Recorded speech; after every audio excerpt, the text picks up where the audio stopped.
अस्सलामुअलैकुम वीवर्स, बिस्मिल्लाहिर्रहमानिर्रहीम। आज मैं अपनी नई रेसिपी के साथ हाज़िर हूँ और हमारी नई रेसिपी जो है उसमें हम दो तरह के कबाब बनाने वाले हैं और बहुत ही इंटरेस्टिंग होने वाली है आज की हमारी रेसिपी और बहुत ही लजीज बनेगी। और उसमें इंग्रेडिएंट क्या क्या शामिल होंगे वो मैं आपके साथ शेयर करती हूँ। सबसे पहले तो दाल चना है और दाल चना जो है उसको मैंने रात को बहुत अच्छे से पहले साफ़ किया और साफ़ करने के बाद अच्छे से इसको वॉश किया 2-3 पानी से। और उसके बाद मैंने इसको डिप करके रख लिया था और वो बहुत अच्छे से आप देख सकते हैं कि फूली हुई है, ऐसे जैसे कोई सफ़ेद चने हों इस तरह से लग रही है।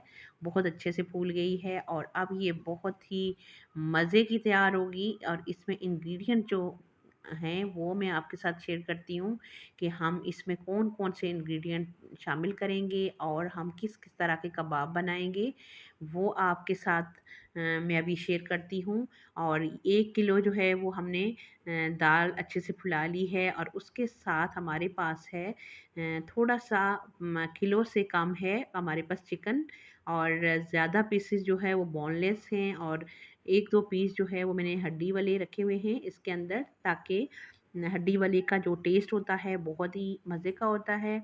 और उसके साथ जो हमारे पास है मसाले वो हैं, एक मोटी इलायची है, साथ 2 टेबलस्पून हमारे पास ज़ीरा है और दालचीनी है 2 बड़ी।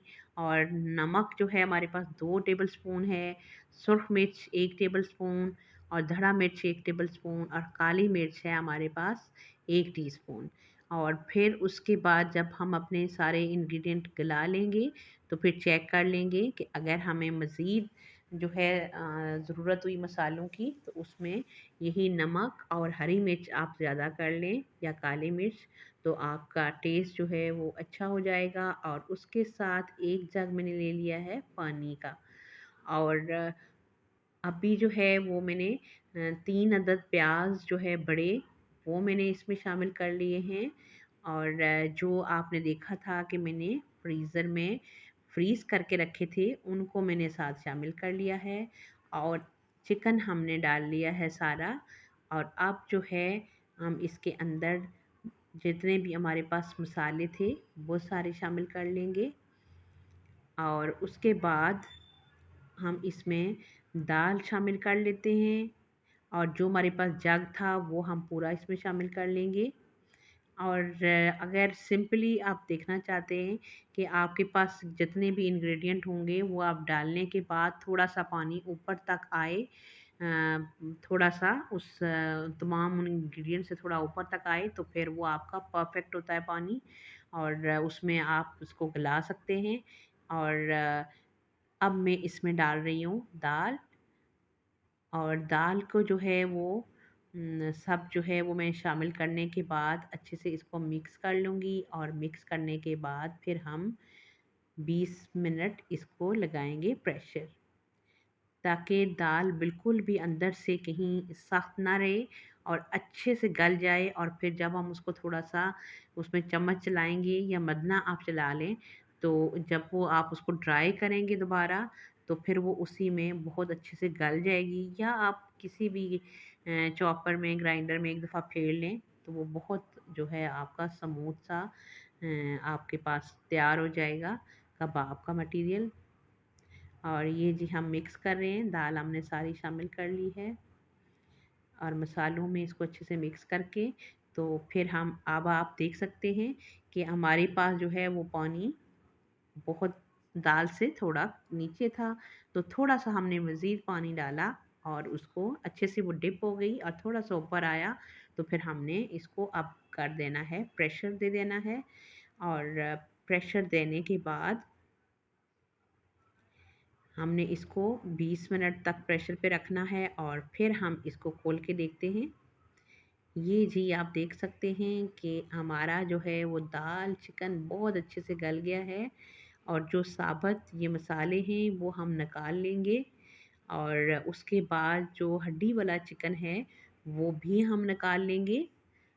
जो 2-3 मैंने हड्डी वाले डाले हुए थे वो निकाल लेंगे। और जो हड्डी के बगैर चिकन है उसको हम बीच में ही मल लेंगे, क्योंकि बहुत अच्छे से गल गया है। और जब हम मसाले चूँकि हमने खड़े जो साबुत डाले थे उनको हम इसी तरीके से अब जो उनकी खुशबू और उनका जो फ्लेवर था वो अच्छे से रिच बस गया है हमारे कबाब के चीज़ों में। तो अब हम उसको निकाल लेंगे और ये जी हमने जो हड्डी वाला चिकन था वो निकाल लिया है कुछ, और इसको हमने हड्डी से अलग करके फिर हम इसके अंदर मिक्स कर लेंगे।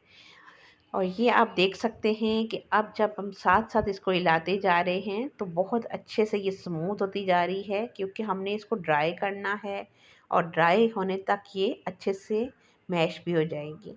और ये जी जो है चिकन चिकन हमने सारा कुछ जो बगैर बोनलेस था वो उसके अंदर ही है। और अब हम इसको आँच के ऊपर मिक्स करते हुए ये आप देख सकते हैं कि बहुत अच्छे से हमारी हर चीज़ पानी जो है वो ड्राई हो चुका है और ये हो गया है बिल्कुल तैयार हमारा मटेरियल। आपके पास हरा धनिया हरी मिर्च है तो वो भी आप इसमें शामिल करें। और हमने ये कबाब इसके कुछ जो नॉर्मल वाले कबाब थे वो हमने बना के रख लिए हैं, और आपके साथ थोड़े तलने में भी ये जो मेरी बेटी जो है वो साथ तल भी रही है। और उसके साथ ही मैं भी बनाऊंगी अभी आपके साथ अंडे वाले कबाब। नॉर्मल कबाब भी हमने तले और उसके साथ में बॉयल एग के साथ इस कबाब को बनाऊंगी। और बहुत ही वीवर्स एनर्जेटिक और बहुत ही हेल्दी कबाब है ये। आप इसको ज़रूर ट्राई करें, स्पेशली बच्चों बड़ों सब के लिए एक फुल डाइट है। ये ब्रेड क्रम्स मैंने रखे हुए हैं और बॉईल कर लिए एग हमने उनको 3 स्लाइस में काट लिया है। आप चाहें तो 2 में भी कर सकते हैं, थोड़ा सा गोल शेप में आ जाएगा और थोड़ा सा मोटा होगा आपका कबाब। लेकिन आप चूँकि ऊपर और नीचे की लेयर को थोड़ा पतला रखेंगे तो वो बहुत ही टेस्टी हो जाएगा और बहुत हेल्दी भी होगा। और ये जी हम पहले ऑयलिंग करके हाथों की तो छोटे छोटे कबाब जो है वो बना के रख रहे हैं। और ये मैं बच्चों को लंच में भी दूंगी और उनको खाने में भी दूंगी। और ये देख सकते हैं आप कि हम थोड़ा पतला कबाब बना रहे हैं, क्योंकि हमने दो को जोड़ के इनके सेंटर में जो है वो अंडे को रखना है। और ये जी इस तरीके से हमने इनको बनाना है। और अब आप हल्का हल्का इसको किनारों से प्रेस करें और उसके बाद इस तरीके से आप इनको बनाएं। बहुत ही मज़ेदार और बहुत ही अच्छे और डिलीशियस, थोड़ा सा रूटीन से हट के जो नॉर्मल वाले कबाब होते हैं उनसे थोड़ा सा ये मोटा कबाब बनता है।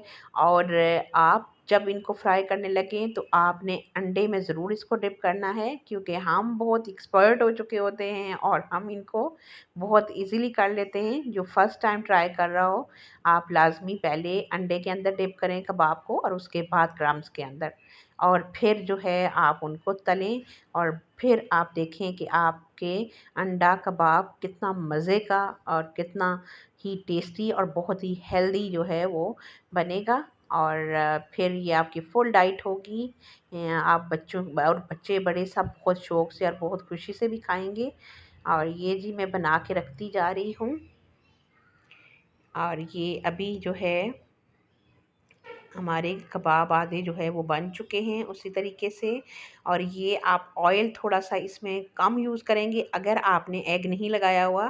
पहले में दरमियान में ऑयल में इनको थोड़ा सा फेर के फिर साइड पे कर लेते हैं, ताकि जहाँ साइडों पे कम ऑयल होता है तो वहाँ पे फिर इसको हमने फ्राई कर लिया। और ये देखें जी बहुत ही मज़ेदार और बहुत ही हेल्दी और डिलीशियस हमारे अंडा कबाब हैं बिल्कुल रेडी। आप भी इसी तरीके से बनाएं, खाएं और मुझे दें इजाज़त। इंशाल्लाह फिर मिलते हैं एक बहुत ही मज़ेदार और नई रेसिपी के साथ। तब तक आप अपना और अपने प्यारे प्यारे रिश्तों का बहुत सारा ख्याल रखें और मुझे अपनी दवाओं में याद रखें। इंशाल्लाह मिलते हैं जल्द ही नई रेसिपी में। तब तक के लिए अल्लाह नेगेबान।